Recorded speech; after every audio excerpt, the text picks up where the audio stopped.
पहाड़ों की तरफ ही एक हरा भरा जंगल था। उस जंगल में काफी सारे पक्षी रहा करते थे। अरे अरे पक्षियों, सुनो मेरी बात। पता है, संग वाले जंगल में एक चील ने काफी ज्यादा शोर मचा दिया है। पता है, वह पक्षियों को मार कर खाया जा रहा है। बस मुझे इसी वजह से ही अपना जंगल बहुत ज्यादा अच्छा लगता है, क्योंकि हमारी जंगल में किसी भी तरह का कोई खतरा नहीं है। अरे हाँ कालू कौवे भैया, ये तो तुम बिल्कुल ठीक कह रहे हो। हमारा जंगल सबसे अच्छा जंगल है। हाँ, वो सब तो ठीक है कालू कौवे, परंतु अब इतनी भी तारीफें ना करो हमारे जंगल की। देखो, कहीं हमारे जंगल को हमारी ही नजर ना लग जाए। बस फिर क्या था कि वही एक दूसरी तरफ से बहुत बड़ा सांप जंगल में आ जाता है। वाह रे वाह, ये जंगल तो काफी ज्यादा बड़ा है और इस जंगल में तो काफी सारे पक्षी भी रहते हैं। अब तो मैं इसी जंगल में ही रहूंगा और सारे पक्षियों के बड़े बड़े अंडे खाऊंगा। और वैसे भी मुझे तो अंडों के साथ साथ इन प्यारे प्यारे पक्षियों का मांस भी बहुत पसंद है। मैं तो यहाँ पक्षियों का मांस भी खाऊंगा। वह देखो, सामने ही मेरा पहला शिकार। चलो चलो, पहला शिकार मैं उस नन्हे कबूतर को ही बना लेता हूँ। फिर क्या था, वे सांप उस पेड़ पर ऊपर जाकर चढ़ जाता है और वह उस नन्हे कबूतर के पास आ जाता है और फिर वो उससे कहता है, अरे नन्हे कबूतर, मुझे तुम्हें देखकर बहुत ज्यादा दुख हो रहा है। पता है, क्योंकि तुम्हारी तो जिंदगी बस इतनी सी ही थी, क्योंकि अब तो मैं तुम्हें मारकर खाने वाला जो हूँ। फिर वह जालिम सांप उस छोटे से नन्हे कबूतर को डस लेता है और उस सांप के डसने की वजह से वह नन्हा कबूतर वहीं पर मर जाता है। अरे ये नन्हा कबूतर तो कुछ ज्यादा ही कमजोर था। मेरे एक बार डसने से ये तो फौरन ही मर गया। चलो अब जल्दी से इसे खाकर पेट भरता हूँ मैं। फिर वे जालिम सांप फौरन से उस नन्हे कबूतर का मांस खा लेता है। फिर अगले दिन कबूतर अपने बेटे को जंगल में ढूंढ रहा होता है और काफी ज्यादा परेशान होता है। वह नीलो चिड़िया के पास जाता है। अरे रे, क्या हुआ कबूतर भाई? तुम इतने ज्यादा परेशान क्यों लग रहे हो? बताओ तो मुझे, क्या बात है? अरे रे नीलो बहन, मैं तो कल से अपने नन्हे कबूतर बच्चे को ढूंढ रहा हूँ। वो मुझे कल से जंगल में कहीं नहीं मिल रहा। मैं जरा जंगल में भोजन ढूंढने गया था, अब आया तो वो कहीं नहीं मिल रहा। और अब तो मेरी पत्नी भी इस दुनिया में न रही कि वो उसका ध्यान रखती। अरे कबूतर भाई, तुम बिल्कुल भी परेशान मत हो। तुम्हारा नन्हा कबूतर यही जंगल में कहीं होगा। हम सब मिलकर ढूंढ लेंगे उसे कहीं पर। फिर उसी समय कालू कौवा भी वहीं पर आ जाता है। वह आकर कहता है, अरे नीलो चिड़िया कबूतर भाई, बहुत ही बुरी खबर है। वह रंगीन पक्षी जो हमारे जंगल में आया था, उसको एक दुष्ट सांप ने डस लिया है और उसकी हालत बहुत ही ज्यादा खराब है पक्षियों। क्या सांप ने डस लिया है? परंतु हमारे जंगल में तो सांप था ही नहीं। तो फिर कालू भाई, उस रंगीन पक्षी को किस सांप ने डसा? अरे नीलो चिड़िया जल्दी चलो, वरना उस रंगीन पक्षी की मृत्यु भी हो सकती है। फिर कालू कौवा नीलो चिड़िया और कबूतर को लेकर फौरन से रंगीन पक्षी के पास आ जाते हैं। ओह पक्षियों, ये रंगीन पक्षी ठीक कह रहा है। ये निशान तो सांप के डसने के ही है। और हाँ, ये जिस सांप ने रंगीन पक्षी को डसा है वो बहुत ही ज्यादा जहरीला है। अगर रंगीन पक्षी को आज ही नीम के कड़वे पत्ते न खिलाए तो आज ही इसकी मृत्यु भी हो सकती है। उल्लू बेची, मुझे बहुत नींद आ रही है, परंतु मैं सो नहीं रहा। आप जल्द से जल्द मेरा इलाज कर दीजिए, वरना अगर तो मैं सो गया तो मैं फिर कभी नहीं उठूंगा।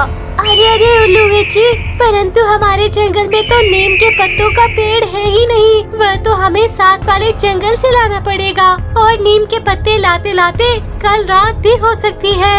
अरे नीलो चिड़िया, नीम के पत्तों के अलावा इसका कोई इलाज नहीं। तुम्हें किसी भी तरह कुछ भी करके नीम के पत्ते लाने ही पड़ेंगे आज। उल्लू बेटी, मैं और कालू भाई जल्द से जल्द नीम के पत्ते लाने की कोशिश करेंगे, परंतु आप तब तक रंगीन पक्षी को सोने मत दीजिएगा।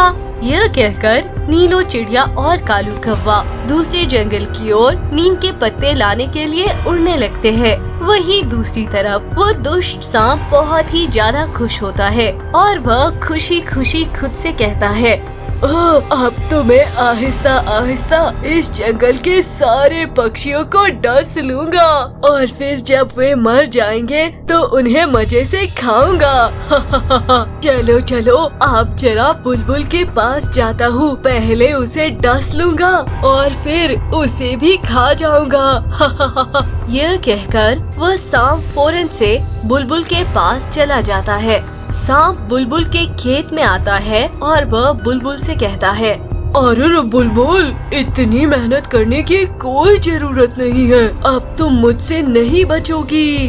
हाय हाय रे, इतना बड़ा सांप, कोई तो मुझे बचा लो प्लीज, वरना तो ये सांप मुझे डस लेगा। फिर वह सांप बुलबुल को भी डस लेता है और उससे कहता है, अरे रे, इन पक्षियों को डसने में तो बड़ा मजा आता है, परंतु इनका मांस मुझे बिल्कुल पसंद नहीं है, इसीलिए आज के बाद मैं किसी भी पक्षी का मांस नहीं खाऊंगा, सिर्फ पक्षियों को डसूंगा और मजे करूंगा। यह कहकर वो सांप वहाँ से चला जाता है और फिर इस तरह से बुलबुल भी उल्लू वेची के हॉस्पिटल में एडमिट हो जाती है। अगली रात नीलो चिड़िया और कालू कौवा नीम की पत्तियां लेकर उल्लू वेची के पास आते हैं। नीलो चिड़िया, कालू कौवे, तुम दोनों ने आने में बड़ी देरी कर दी। उस रंगीन पक्षी की तो मृत्यु हो गई है और हाँ, कल तो बुलबुल को भी उस सांप ने डस लिया था, जिसके कारण वो भी मर चुकी है। फिर अगले दिन, चलो चलो मानो चिड़े, अब घर को चलते हैं, बहुत सारे फल तोड़ लिए हैं हमने। अरे रे मम्मा, वो देखे कितना बड़ा सांप हमारी तरफ आ रहा है।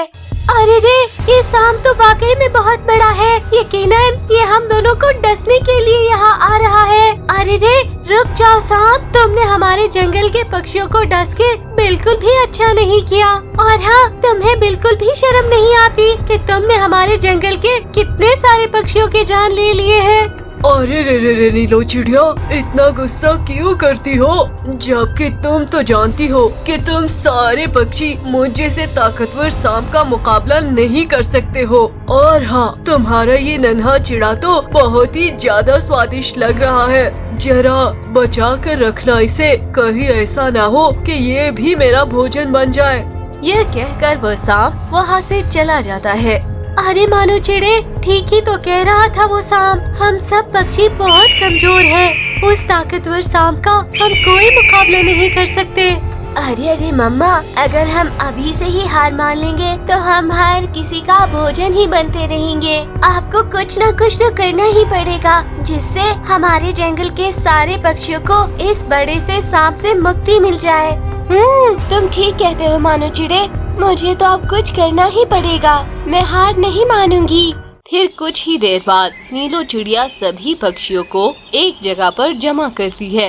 अरे रे पक्षियों, मैं जानती हूँ कि सभी पक्षी उस जहरीले सांप की वजह से बहुत परेशान हैं, और बेचारे कई पक्षी तो उस जहरीले सांप की वजह से मर भी चुके हैं। अरे हाँ नीलो चिड़िया, अब वो नीम की पत्तियाँ भी सांप के जहर का इलाज नहीं कर रही है।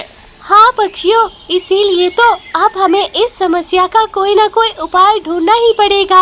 अरे रे नीलो चिड़िया, हम कमजोर पक्षी कैसे सबक सिखाएंगे उस ताकतवर सांप को, ये तो नामुमकिन सी बात है।